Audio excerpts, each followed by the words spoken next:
school assembly. Sir Peter St John Rabbitson MP had come to give a talk on British values to the urchins at St Gove's Academy. And when the head said, "Thank you, any questions?" little Edie Annie Spinks puts up her hand and says, "Perhaps 'cause I never went to Eton, there's one or two things I don't understand. How come, if we're so great, so many died from COVID and most of them was poor and marginalised? How come you blame the refugees for 10 years of austerity, and why can't railways be renationalised? How come so many working people now depend on food banks and there'll be more job loss when the furloughs end? How come you're selling off the NHS, not paying frontline workers and still bunging millions to your dodgy friends?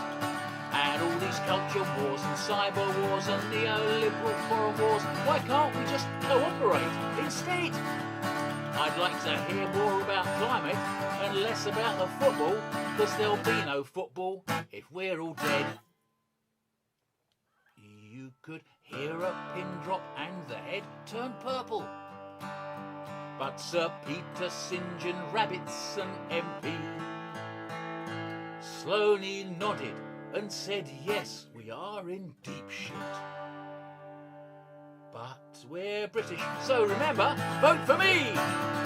Yes, we're British, so remember, vote for me!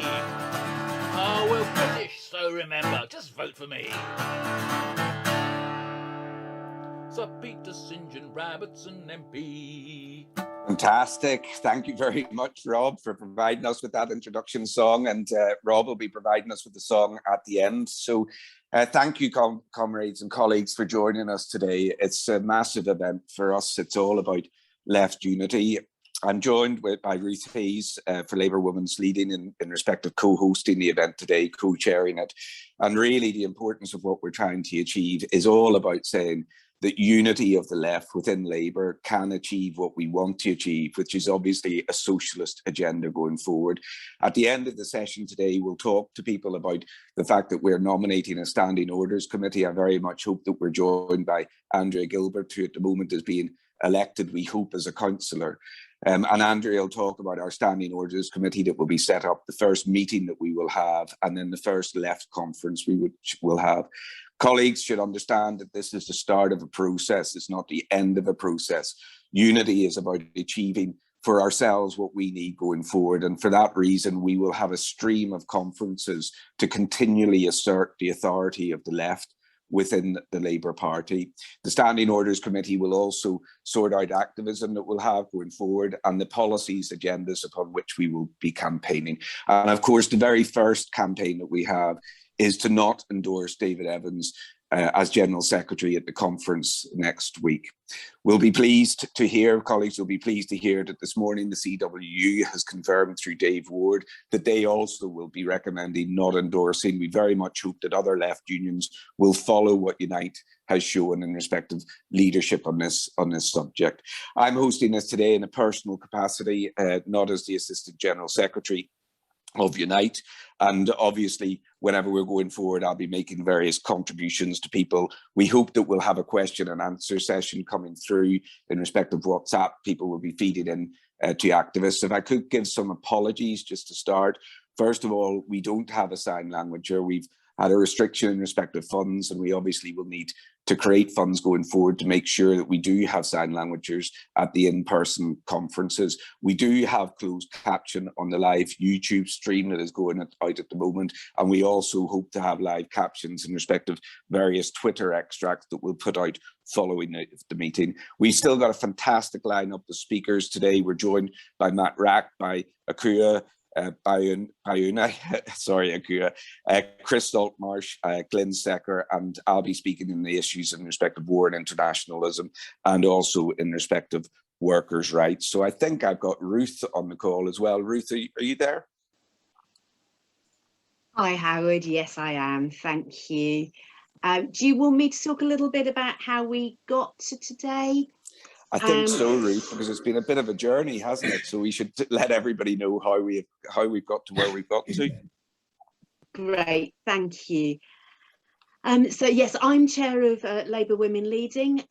As has been evident to everyone, and I think Rob Johnson very cleverly picked up in his opening song for us this morning, we're in the midst of more than one crisis at the moment.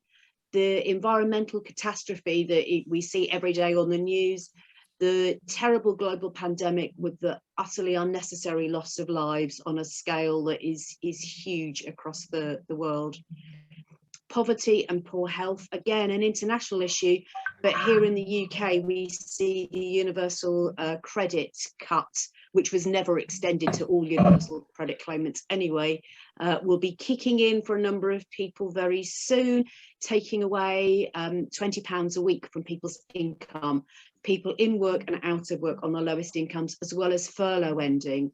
And although we're seeing in some areas there are labour shortages, and that gives opportunities for workers to combine, we also know lots of those jobs are insecure, part-time, and don't give people an income that they could actually live on.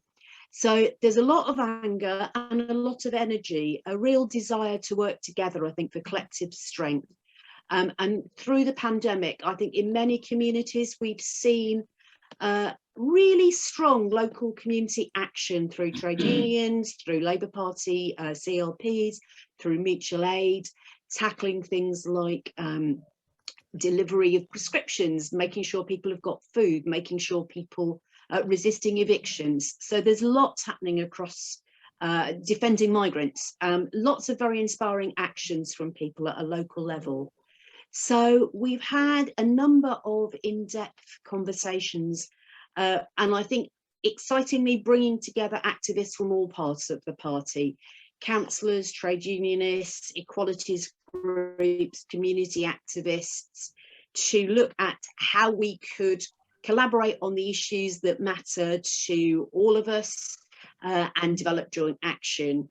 That's led to the drafting of a short manifesto with 6 statements, and the speakers today will be covering those. So we focused on peace and internationalism, workers' rights, public services, anti-racism and equalities, a socialist response to the climate crisis, and free speech and democracy. So we have got some really great speakers this morning. I'm looking forward to the discussion. Thanks, Howard. No, thanks, Ruth. It has been an enormous journey for everybody, really. So it was August the 20th where we put out our statement. I think all of those who have joined us today know how difficult it is to bring the left together. And the difficulties with bringing the left together are all about the fact that different groupings have different emphasis. And people have had to give up things in order to make sure that we have this manifesto for socialism going forward.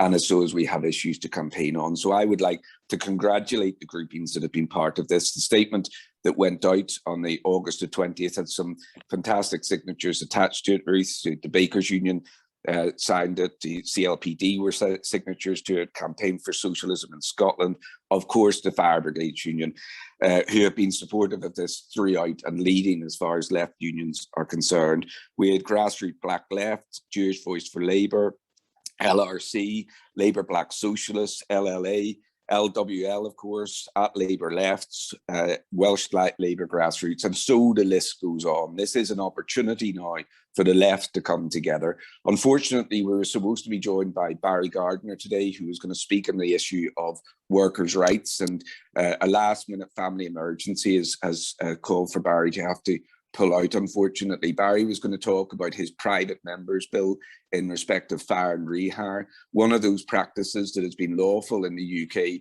for decades, but again, a practice that bad bosses have picked on, opportunistic bosses, through the COVID crisis, the opportunity to permanently change the terms and conditions of workforces that have made them millions, and in the case of some employers, billions over the last decades. If I deal with British Airways alone, British Airways made £1.9 billion the year before the pandemic. 66% of that was made by British Airways, yet it was British Airways crew that faced fire and rehire whenever the crews in respect of IAG in Spain were protected, and Aer Lingus in Ireland were similarly protected. This is a disgraceful blight on workers' rights in the country, and something that we have to come together now to challenge. Zero-hour contracts need to be ridded. Precarious work needs to change. And as we feel the tables now moving in the direction of workers, this is the chance to be confident and for people to join a trade union and believe in collectivism. We are seeing the very first trade union agreement with Amazon signed in Italy. And the reason for that was because of the mass mobilization of workers, not just in Amazon, but throughout the supply chain, believing that together they could change their own futures. And that is our call within our manifesto in respect of workers' rights, to say, come together, believe in trade unionism, believe in trade unions' role within the Labour Party, believe in collectivism, and let's get active in order to rid the society of these blights in respect of the working practices.